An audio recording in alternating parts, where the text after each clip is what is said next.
从安徽老家开过来1314公里，真正做全程无接管，就这个意思啊。特斯拉做的好的，你们给我好好学，好好吸收，就这么一个意思的感觉啊。开搞。大家好，这里是梅园大叔啊，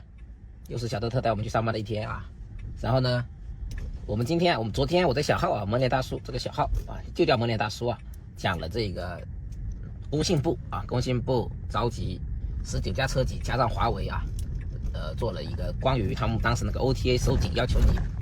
智能驾驶啊，就辅助驾驶要不一样的这一块的一个解读啊，在小号里面已经全面解读过。然后我后来又回想了，又仔细看了一看那个会议纪要啊，从我这个专业角度，我又研究了一下这个事情。今天可能有几个点还要再补充一下。今天我想从这个 ZZ 部门，因为我跟他们打交道特别多，我从他们这个角度去分析一下这个会议纪要到底一个真实性怎么样，第二个它里面讲的一些内容。刚说到这个事情啊，这个事情我昨天已经反馈给特斯拉中国了，就是它会莫名其妙的啊，会在这里停车一样，好像是到了一个途径点啊，但其实这里我没有设途径点啊，你看，它就好像到了一个途径点了，然后你不理它，它就继续开这种感觉啊。然后讲到这个，我们就从这个 ZZ 部门的角度去看看这个会议纪要到底真不真啊，然后里面的一些要求具体是出于什么考虑的，去角度讲啊。我们看一看这一个啊，它昨天这个闭门会议里面呢，一共是涉及到汽车审查处，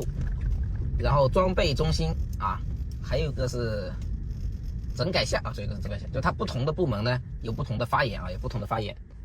这里不是发呆啊，这里是为了让这个电瓶车，它现在对于这种电瓶车的让行啊，它在这个时候，大家给大家讲一些很有意思的点，它在这个时候呢，还是理解为这是一个违停车辆，就是他以为这是双驾驶，以为自己在逆行，所以他要让那个对方开的人先走过去啊，就像这个人一样的，他以为这是逆行，所以他会开得比较谨慎。一旦他开过前面以后，他就把这个理解成了自己的车道之后啊，这时候可惜没有人了。一旦开到这里，我感觉啊，我这也试过，有车过来呢，他就会不再让他了，就会避让怎么让？就他刚开始那个一开始觉得自己那个车子在临停，他理解成了那个车是临停，他自己要逆行通过啊，所以他会比较谨慎，是这么一个原因啊。这个就讲到这里。然后他这个回到我们这个闭门会啊，它里面是先是这个讲一讲这个，我们既然从这个 ZZ 部门来讲嘛，那他开会肯定是要有个主题啊，一个是主题，第二个是参会人员啊，第三个是你这个会议的这个级别以及会议的这个科室谁发言啊。主题是什么呢？主题就是现在是4月16号了，当时2月28号这天过去呢，大概1个半月了，他们3级的这个工信部呢，针对国内的这个电车的乱象啊，就是 OTA 乱 OTA， 然后乱宣传啊，宣传自己多么牛逼啊，安全多安全，结果在这叫什么？结果在这个实际表现上啊，出了特别多的车祸啊，所以就是针对这种，然后呢，有些车企呢是偷的 OTA 啊，你这个功能到底行不行，能不能做啊，它都还没有验证完，就在这里瞎 OTA 啊，所以是这么一个事情。那这个就出了这个 OTA 规范通知，收紧这个 OTA 了。那这次会议的目的是什么呢？就是经过这么一段时间呢，该报的车企，这19家加华为嘛，还有12家企业做了汇报嘛，这个一会儿讲啊。该报的公司都已经报上来了，就是你这 OTA 不一样的东西都报过来了，但他们在审查的过程中呢，发现了一些问题，那么而且有很多是共性问题，然后呢还有一些是技术问题，因为每一家啊都有反抗，因为每一家他这个东西报过来肯定都有反应的啊，说这个领导啊，你这样子搞我这个宣传不行呀，你这样搞我这个营销搞不定了呀，你这样搞我这个卖车不好卖了呀，就各种吐槽嘛，那么就专门召集了这么一个会议啊，把他叫起来，把一些在你们平时申报的这些过程中的一些问题啊，然后呢把这个这个叫什么申报的一些问题，然后呢把这个接下去的一些要求以及你们的吐槽这么多到底是为什么的一个事情讲一讲啊，为什么的事情讲一讲啊，所以就开了这么一个会议啊，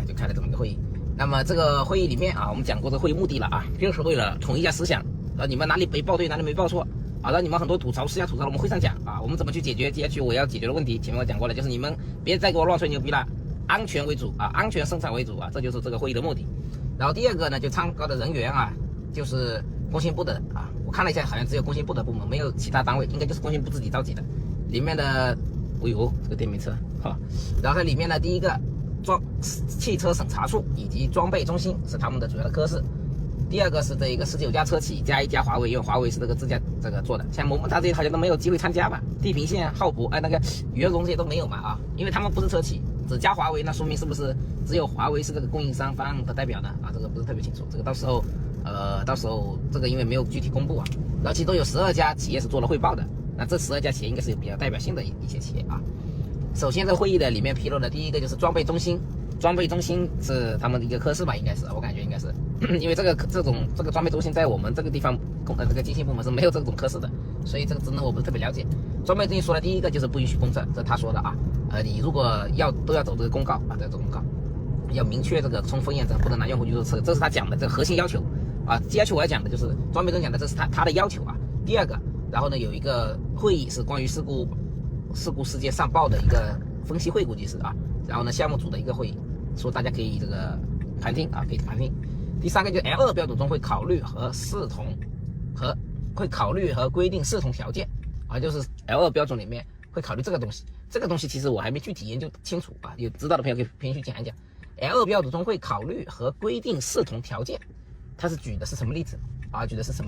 啊？然后第4点呢，就是 L2 不能用接管啊，接管是 L3 的用词。那 L2 不能用接管的意思什么意思呢？你就不是说你是车不行的时候你接管了，而是你车辆呢必须得在你自己的控制下啊，你们不能再做宣传说你100公里零接管啊，1300零接管啊，是吧？不能再给我老家开过了1314公里，真正做全程无接管，就这个意思啊。然后呢，就是这是装备中心的几条啊，4条大概是。然后呢，汽车审查处，第一个要规范宣传，不要夸大宣传，不要出现自动自主自驾、高阶自驾，建议大家用这个合作组合辅助驾驶。这个我在小号里面已经解释得很清楚了，就不要给我乱宣传了，别整什么高阶自驾、低阶自驾了。你那个什么能力我还不清楚吗？这个汽车审查处说，你那个整个激光雷达就叫高阶啊，你激光雷达是因为你能力不够，你这个做这个距离的探测，然后这个建模的这个深度不够，你才用个激光，整个高阶。你看看人家特斯拉是吧？我原来懒得理你的，你看人家特斯拉用摄像头就能知道你高雷达了，人家有称自己高阶不高阶吗？还整个高阶啊，这个特别明显。这个就不讲了，但这也是一个信号啊，一个信号啊。昨天啊，某个这个知名的这个发布会主持人，帮助他们这个供应方啊，他们的这个叫乙方吧，啊甲方啊，应该算甲方，卖了很多车的那个发布会啊，他也已经是宣传降温了啊，不再像以前那么嚣张了，就是因为上面收紧了啊。然后第二个，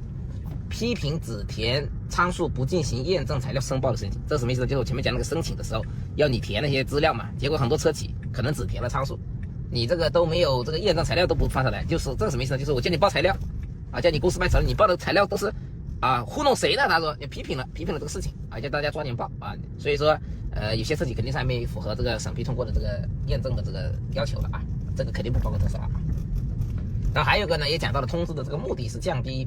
频繁 OTA 啊，就这个昨天小号也讲过了，这就不讲了啊。后面也讲。就是是否能够从技术层面去禁止驾驶员脱离，比如说脱手啊、拖延，就是你可以睡觉，怎么样从技术层面让你不睡觉啊，让你注意力集中。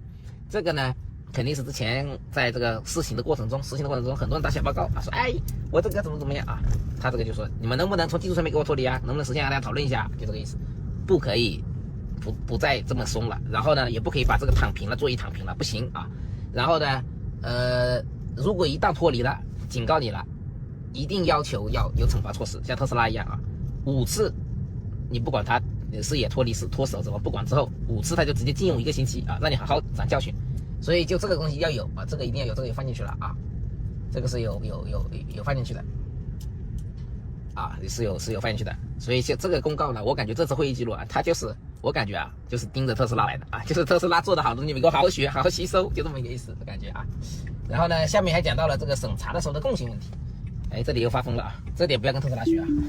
我们的位置在上面啊，这点不要跟特斯拉学啊。然后后面写的叫什么？审查的共性问题，就你们报过来的问题啊，你这个功能跟定语要规范啊。前面讲过了，不能再给我瞎扯淡了，什么自动那些都不能用啊。第二个，要尽量用中文啊，要尽量用中文。第三个呢，禁用代客博客、一键账号、远程控制，不能确保驾驶员控制的情况下啊，过程中的情况安全的。这种功能禁止申报啊，不再受理啊，要确保驾驶员能够时刻控制这个方向盘，跟控制这个车辆啊。然后下一个啊，不能用脱手跟抑制脱手检测，不能抑制和关闭脱手时间超过60秒，要有合理性说明啊。这块什么意思呢？就你不能只监测眼睛啊，也不能只监测手，两个都得有。如果你监测手超过60秒，为什么你可以超过60秒？你要说明啊。特斯拉这个我可以给大家讲一讲，大概率不需要扶手，大概率不用方向盘，就跟现在一样，看前面就行了啊。这个大概率啊，这个是有一个可靠的来源，但是现在不方便说，大概率是这样子。特斯拉会做一个合理性说明的，就是说我这个监控非常严，每4秒监控一次你这个眼球啊，特斯拉肯定是有这个说明的。然后他还说了 LCC 跟221有碰撞测试，但这个碰撞测试它没明确，因为就有一句话嘛，它可能就碰撞一些人车，还有说硬性债务啊，这个没明确。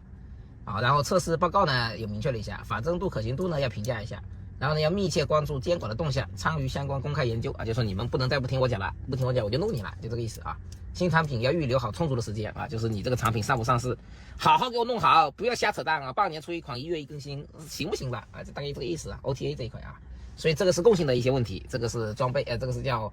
汽车审查处讲的。最后一点就整改项啊，列了3个，第一个是这个用语啊，不能出现自动驾驶、自主驾驶、自驾、智能驾驶、高阶自驾都不行，就写组合辅助驾驶或者辅助驾驶啊。禁用代客泊车、一键召唤、远程遥控、用记忆泊车等代替啊。禁用了，这个被禁用了，这个到底会怎么受影响？这个到时候后续观看一下。这个功能我觉得禁用的呢，没有特别大的必要。但是呢，你的能力不够的时候的车企就不能用啊，要经过充分的验证。我感觉这样的啊，因为我看到很多这种什么一键召唤啊，什么代客泊车，咚就撞了啊，看到很多这种案例。然后不要出现脱手脱眼的描述啊，要用使用驾驶员运动脱离跟视觉脱离的代替啊。所以说脱手脱眼还是可以，为特斯拉就前面讲过的，还是跟原来一样不用副驾版大概率啊，这个不保证啊。以上都是梅大叔的个人观点啊，大家可以关注我小号以及我大号啊，持续带来自动驾驶的分享。